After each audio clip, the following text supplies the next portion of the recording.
Hello and welcome, everyone. I am Dr. Patrick Flores with Illuminate Chiropractic in Albuquerque, New Mexico. Today, we are going to talk about tech neck and other postural issues. As technology becomes increasingly integral to our lives, understanding tech neck, its causes and measures is crucial. This presentation provides insights on maintaining proper posture, exercises for relief, and strategies to minimize the risk of developing tech neck. Now, before we dive into the modern condition known as tech neck, let us first better understand some vital details about posture. So, posture is not just about standing up straight, it's about maintaining the spine in alignment that puts the least strain on muscles, tendons, and ligaments while standing, sitting, or lying down, and also during any movement or weight bearing activities that ultimately put pressure on your nervous system. Why is posture important? Well, good posture involves aligning the body in a way that minimizes strain on muscles and joints.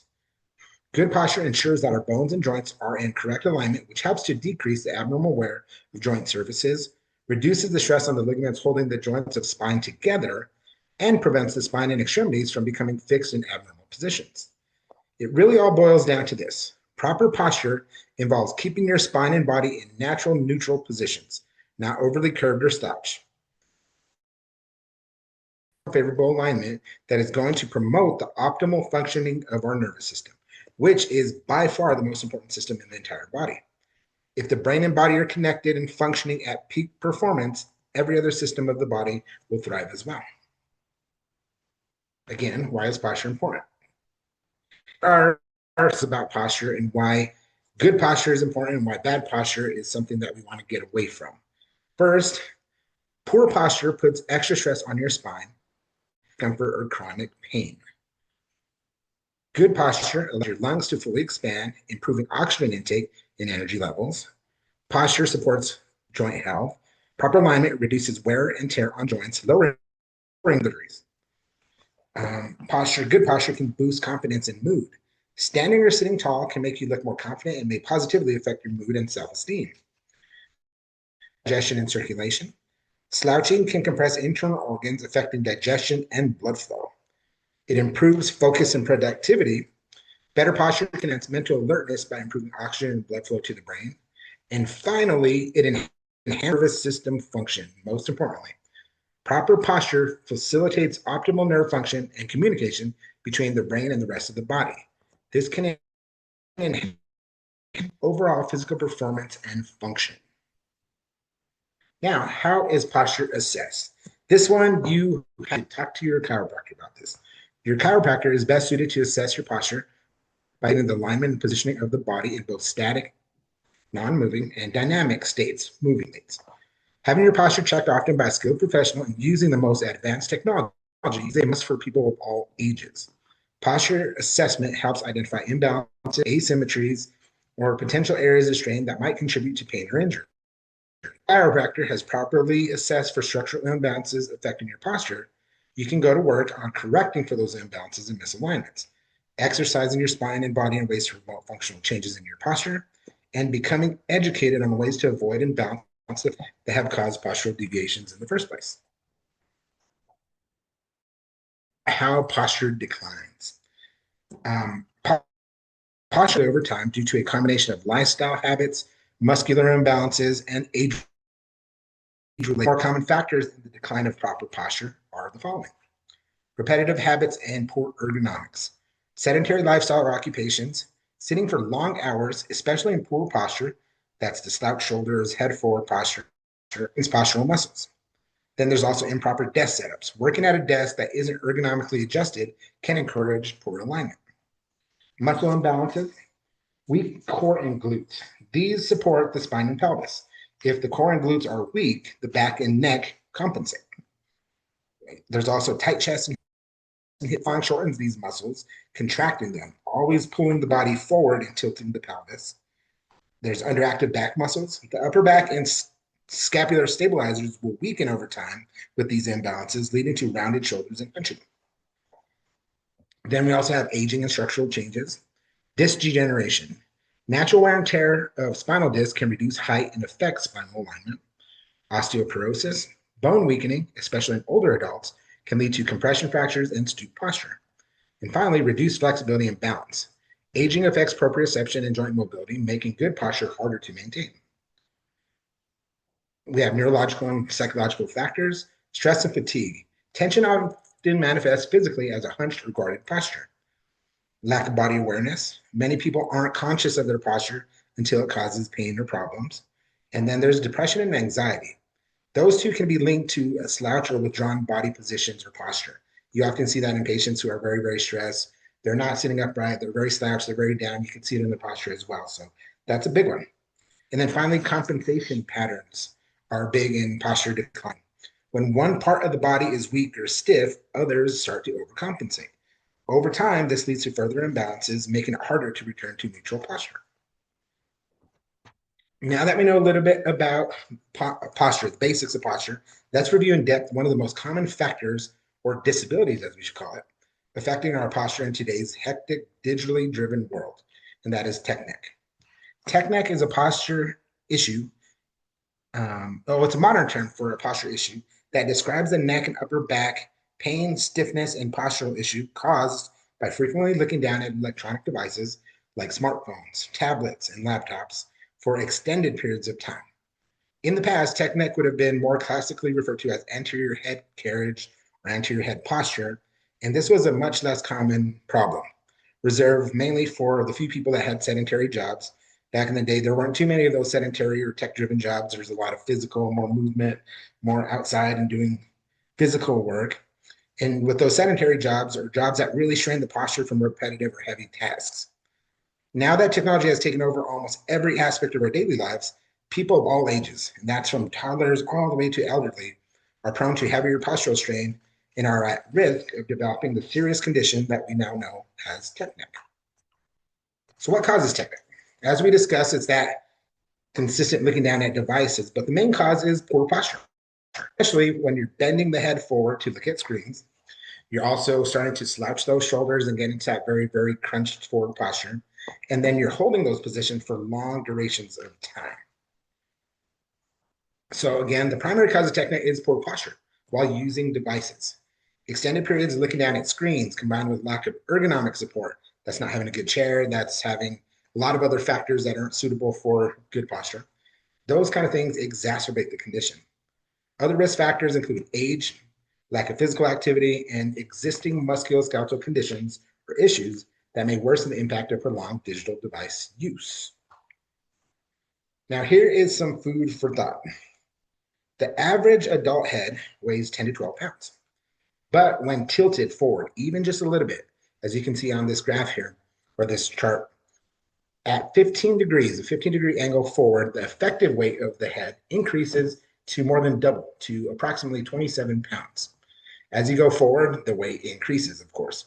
So at 30 degrees, you have approximately 40 pounds, 45 degrees forward, it's approximately 49 pounds.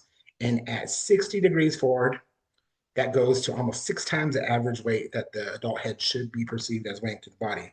And that's approximately 60 pounds at 60 degrees. So you can see how much added stress we're putting on our necks by continually looking down at devices. Think about all that stress and strain we're placing on our very delicate and ever so important spinal cord and spinal nerves by keeping our heads and necks in those tilted positions for extended periods of time. It is no wonder that tech neck has become a huge issue, as have other related conditions that we will discuss shortly. Now, here are some eye-opening statistics about tech neck and the overuse of technology. Device usage trends. People spend 3 to 5 hours per day on smartphones, with some even using them for over 8 hours, plus additional screen time on laptops and home computers. Smartphones dominate that usage, 4 hours per day on average, totaling around 1,400 hours a year for the average person.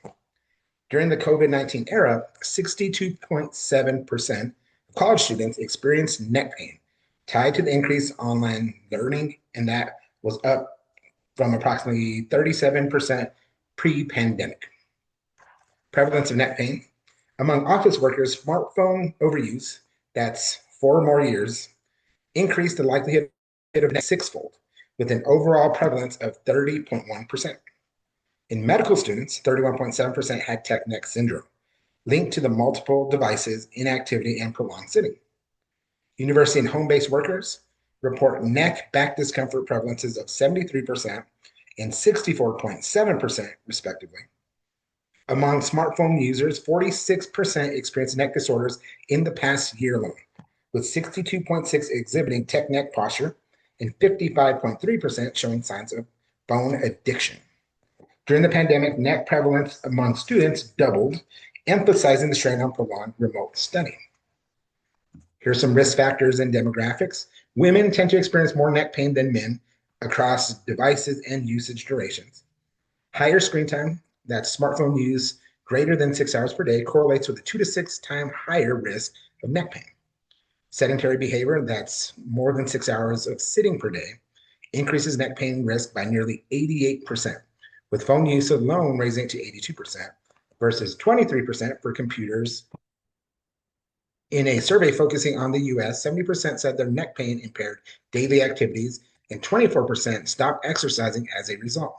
Women were 60% more likely than men to experience chronic pain and related mental health. Among Gen Z workers, 24% missed work due to neck back pain, significantly more than older generations. So these numbers are, like I said, they're eye-opening. You can see just how detrimental the use of technology has become. We need these things for jobs and for school and for whatnot, but we have to find a way to start managing our bodies, our posture, managing our use of these correctly in order to avoid technic. Okay, so who is most affected by technic? Think young adults and teenagers. They have high screen time, so there's social media, gaming, texting, streaming. They have poor posture habits, of course. There's a lot of slouching and bending the neck down for long periods. And they also have developing bodies. Their musculoskeletal systems are still maturing, and bad habits can have long-term effects. Also think office workers or remote workers, long hours in front of the computer, often without ergonomic setups, sedentary behavior and minimal movement throughout the day. And they also have increased screen time since the rise of remote work and digital communication. Also think heavy mobile device users. Those are people that are constantly texting, scrolling, or browsing with head bent forward. People that use laptops or tablets often use those in non-ergonomic positions like in beds or couches. And then gamers. Gamers are sitting there with extended or during extended gaming sessions with that head forward or forward head posture. Now, why are children more susceptible? Well, of course, like we talked about, they're going through these developing bodies. Children's bones and muscles are still making them more susceptible to long-term postural issues. Poor posture during years can lead to permanent spinal changes like curvatures, scoliosis, or muscle imbalances. High screen time. Many kids use devices for school, entertainment, and social interaction, often for hours a day. They often slouch or bend their neck forward, sometimes holding these positions without breaks or without many breaks at all. Poor ergonomics. Kids rarely use ergonomically designed setups. They're often on the couch, floor, bed. They're not in chairs or desks that are designed for their height or designed to provide some support for their spines. The lack of support forces the body into unhealthy positions. And school-age kids often use backpacks that are too heavy for their bodies, or they are not educated on how to safely and properly use a backpack. There's also lack of awareness. Kids don't naturally correct their posture and might not recognize early signs of strain, like tight shoulders, neck soreness, those kind of things. Without education reminders, those poor habits can become routine. And finally, less physical activity. Screen time often replaces outdoor play or physical movement, leading to weaker core and back muscles, which are essential for postural support. Signs and symptoms of tech neck. So how do you know if you have tech neck? Besides the very, very obvious head forward, slouch shoulder, postural distortions. Well, the physical symptoms include neck pain or stiffness, especially in the lower part of the neck. When the head comes forward and it's weighing a lot more to the body than the natural 10 to 12 pounds, you're going to start to have those muscles of the lower neck overworking. You will get pain, you will get tension, you'll get some stiffness in that region as well. That may worsen after device use. So if you're using your phone or computer for a prolonged period of time, that pain may come on a little bit more intensely. That's a key indicator that you are dealing with some postural issues, namely tech neck. There's upper back pain, sharp, dual, or sharp pain between the shoulder blades and upper back. There's shoulder tension or pain. The muscles may feel tight, sore, even kind of weak. Sometimes you can get weakness into the shoulders or upper extremities even without working out or doing anything physical, because of the effects of tech neck and the strain placed on those nerves that control your arms and control your hands and control your upper extremities. Headaches, tension headaches can be caused by strained neck muscles.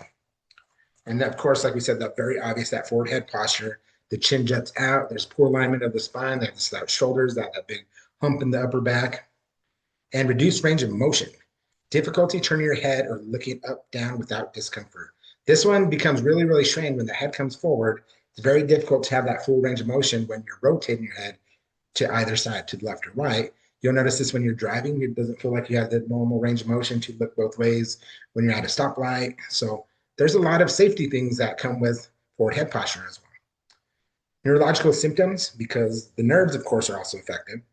There's numbness or tingling into the arms or hands. This is due to compression of cervical nerves. Like I said, those nerves from the cervical spine, the neck, are the same nerves that go all the way down into your fingers and control all the functions and all the movement, all the organs in that upper extremity. So, again, you can get some numbness and tingling there, and you can also get weakness into the arms or hands due to that same compression on the spinal nerves in the cervical and upper thoracic regions. There's behavioral visual signs. People that have tech neck are they're like frequently trying to get some comfort. So you'll see them tilting their head, trying to kind of stretch, pop their neck. They're craning of the neck. There's some craning of the neck in an attempt to get comfortable. That's especially while they're using phones or laptops. They're just really, really uncomfortable with the use of those things because they already have some problems that are persisting there. So you often see them moving around a lot, trying to just gain some kind of comfort. And then that slouch posture is key. That is one of the biggest findings in that. You have that rounded shoulders, curved upper back. That's a very, very big sign of tech neck. Now, what can tech neck lead to? The effects of tech neck are not just about discomfort. Tech neck can lead to long-term spinal issues and place stress on all other systems of the body. It can lead to a range of secondary conditions if left unaddressed. Here's a breakdown of possible complications and related conditions. So we have musculoskeletal conditions, chronic neck pain, like we talked about. There's constant strain on the cervical spine or on the neck that could lead to long-term pain and stiffness. Herniated and bulging discs. The pressure from poor posture or from having these abnormal forces placed on your spine can cause intervertebral discs in the neck to shift or bulge, potentially pressing on those nerves or compressing on the nerves, causing bigger issues. There's cervical spondylosis. That's neck arthritis, of course. That's accelerated degeneration of the cervical spine, possibly leading to bone spurs and further reduced mobility. Upper cross syndrome. This is characterized by tight chest and neck muscles and weak upper back and shoulder muscles, leading to poor posture and really big, significant muscle imbalances. We have shoulder impingement or rotator cuff issues. Poor posture can alter shoulder mechanics, increasing the risk of impingement and strain. Of course, we have neurological symptoms because there's pressure on the nerves as well. There's nerve compression or radiculopathy. Those pinched nerves in the neck may cause pain, tingling, or numbness into the upper extremities. Tension headaches, muscle strain, and reduced blood flow in the neck can trigger headaches at the base of the skull or behind the eyes. Dizziness or balance issues, vertigo, this is a big one. Cervical spine misalignment due to tech neck over time may affect nerves or blood flow, causing lightheadedness, dizziness, equilibrium issues, you name it. And then, of course, other potential issues. With tech neck, you can also have TMJ or jaw dysfunction. The forward head posture increases strain on the jaw joint, leading to pain, clicking, some bite issues. There's a lot of problems that can rise with the TMJ because of this. Reduced lung capacity. This is a big one. So slouched posture can compress the chest, limiting diaphragm movement and reducing breathing efficiency. Poor sleep quality, of course.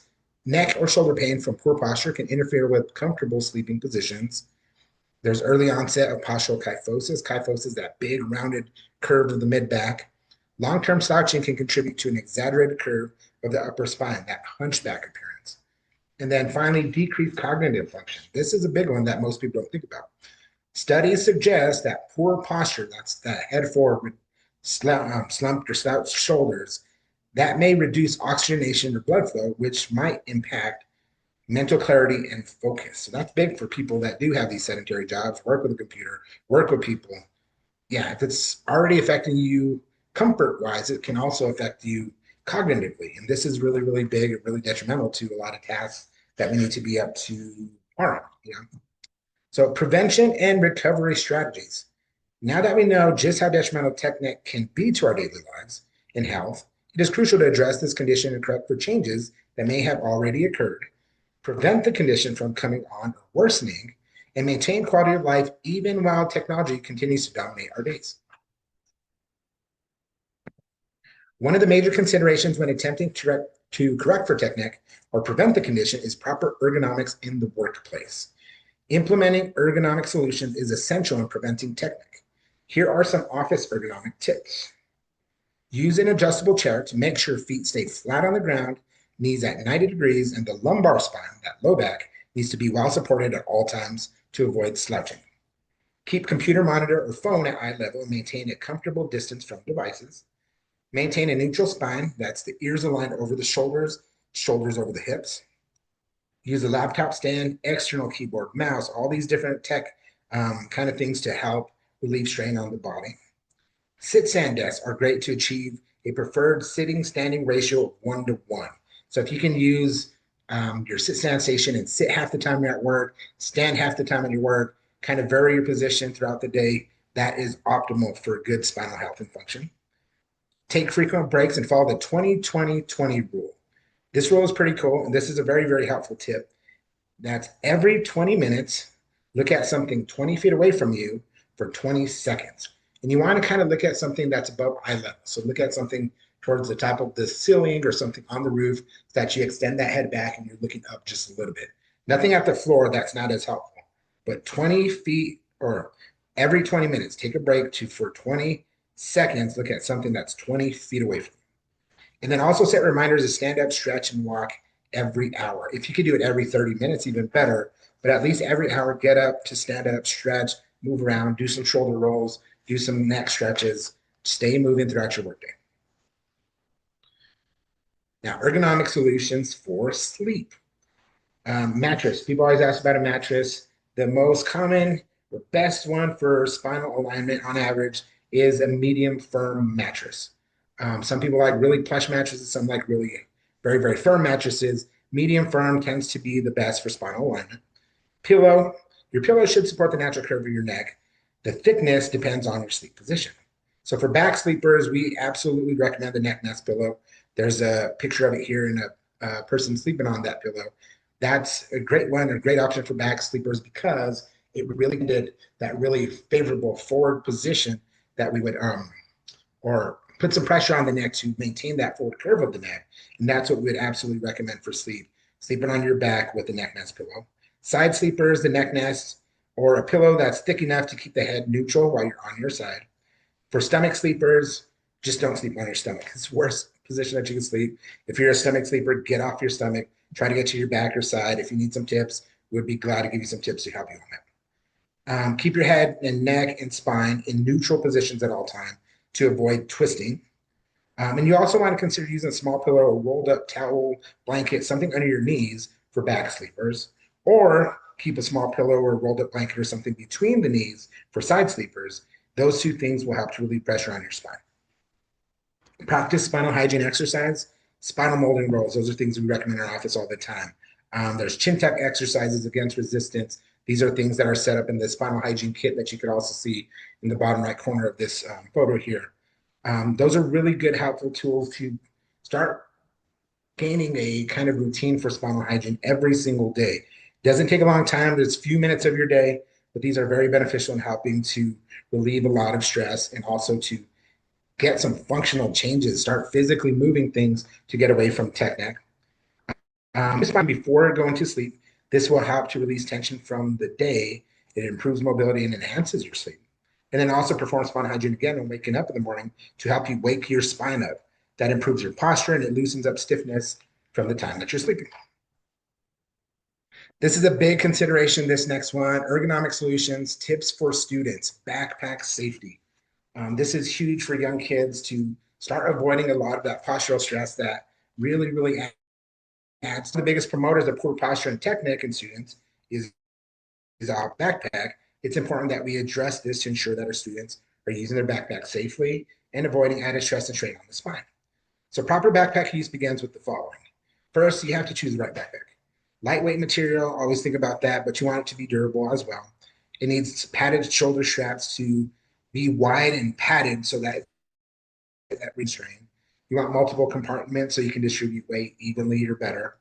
Again, a chest or waist strap. These are our newer backpack models. This helps to add extra support across your chest or across your belly to help you carry that load more or more properly. And then proper size. The backpack should not be wider or longer than the child or student's torso. You have to wear your backpack correctly. So once you have the right backpack, you also need to know how to wear it right. So use both straps. Always wear both shoulder straps to avoid muscle strain. Adjust the strap snugly. So the backpack should sit snugly against your back. That's why that whole back part of your backpack is padded because you want that against your back pretty snugly. As you can see this bottom right picture, that's what it should properly look like, not really slouched far from behind you so that you jut your head and shoulders forward to kind of compensate for the weight of that backpack. And then the bottom placement. The bottom should rest in the curve of the lower back, not more than 2 inches below the waist. So again, you can see on that spine there, it's right above the tailbone. On that picture here on the lower right, right above the tailbone, that's the proper placement for the bottom of the backpack. That's a proper size of backpack, and they're wearing it snugly. That's a good look for that person. Again, avoid sling bags or duffel bags. Those one shoulder bags can lead to really poor posture and strain on one side of the spine, as you can see in the top left there. That's essentially what it's doing. The spine's gonna have to compensate and draw the muscle activity to that one side and potentially lead to some curvature issues and scoliosis if you're not careful. Pack the backpack smartly. So limit the weight. Backpacks should weigh no more than 10 to 15% of that child's body weight. This is big because I've lifted some backpacks of students that are patients, and those things are 50, 60 pounds, and it feels like they're carrying a lot of heavy objects in that. That's a big consideration. So limit the weight of the backpack. And some other considerations, you want to keep your heavy items closest to your back. So your bigger books, your bigger items, try to keep them as close to that padded part of the backpack as possible. Pack only essentials. So remove unnecessary items regularly. So go through your backpack or your child's backpack, see what they absolutely need in there, what they don't need. Distribute weight evenly. So also use compartments to spread the load. If they have a bunch of pockets and they're only using that one main pocket, start to distribute things more so that you can get less of that strain on the back by properly moving things around the backpack and having it a lot more balanced. And then, of course, if you don't have to keep things in there and you have a locker or a desk that you can leave stuff in, use those. Store your books, your heavier things during the day when they're not needed. Lift your backpack properly. So, of course, bend at the knees, pick it up with your legs, not with your back. And then watch for signs of strain on your students or your kids. Typically, if they have red marks on their shoulders after carrying their backpack, if they look like they're really leaning forward because their backpack's too heavy, you know right away that this is a problem. Also, ask them if their backpack causes any pain when they're wearing it. Look for changes in their posture. These can all mean the backpack's too heavy or they're not wearing it correctly, of course. Another really cool tip to consider for yourself and your family, digital detox. That is taking a break from screens and digital devices. This can be highly beneficial for several reasons, both mental and physical. It can also be a big source of relief and prevention when tech neck and other postural strain issues are big concerns for your loved ones. Detoxing from technology doesn't mean abandoning it forever. That doesn't mean throw away your computers, phones, go back to paper and pen. It means creating space to reset your relationship with it. Here's a solid plan to do it effectively. So set daily time limits for non-essential tech use. Example, 2 hours max for social media, gaming, streaming, those kind of things. Use apps or built-in features. These are good for parents trying to control the use by their children. Screen time on Apple phones. You can always monitor and restrict use of their phones to certain times of the day. You can put like a alarm, not alarm, but basically a time frame for them to be using the phone. You can control which apps they use, those kind of things. Those are good features that you can always look into. Avoid using laptops or phones while lying down or reclining. Practice digital mindfulness. So be aware when tech use stops being useful.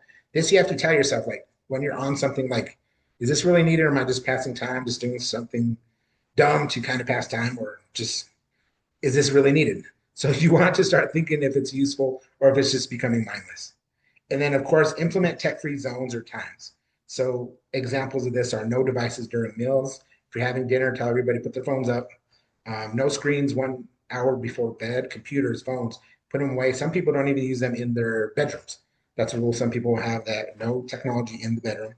And then, of course, tech-free weekends or evening. These are fun to do sometimes too. So everybody puts the phones away and plays a board game or does something as a family. So those are also really big considerations to start getting your family away from using technology so much. Of course, if we're looking at factors to prevent tech neck, we also have to start thinking about exercise and stretching techniques. Once you have accounted for ergonomic changes to encourage better posture, it's very important to maintain a regular exercise routine to keep the body moving safely and functionally. Regular exercise and stretching techniques can greatly reduce tension from tech neck. Simple neck stretches, shoulder rolls, and strengthening exercises target key muscle groups. Incorporating these practices in a daily routine not only helps alleviate current discomfort, but also aids in the prevention of future issues. So perform such exercises, planks, bridges, abdominal crunches to strengthen the core. Rehabbing your spine from tech neck should start in the core. A strong core helps maintain proper posture, and that really greatly reduces the risk of injury. Also incorporate stretches for tight muscles. Some things to consider: neck stretches at your workstation, shoulder rolls, hip flexor stretches when you're working out at the gym or you're going to go to a class for stretching or yoga. Stretching improves flexibility and relieves tension in muscles prone to tightness due to poor posture. You want to integrate postural exercises into daily activities, such as taking short breaks to stretch or practicing mindful posture during daily tasks. As you can see, this guy here working out during his or stretching during his workday. He's doing some functional exercises to really help the tension in his neck, in his shoulders, and his low back. That's easy to do. Set a timer every hour, every 30 minutes to get up, take 30 seconds to a minute just to do some stretches similar to that. It will really, really help your day go by a lot better, to have less stress. It's good. Then integrate postural exercises, like we said. The consistency with that one is key to retrain muscles and establish new postural habits. And then, of course, strength training. Strength training exercises target the core, back, and postural muscles, and that can help improve posture and reduce the risk of developing conditions such as kyphosis. That's that really big curve or hump of the back, or forward posture. Chiropractic, we're always going to bring it back to that. That's what we are best at helping patients with.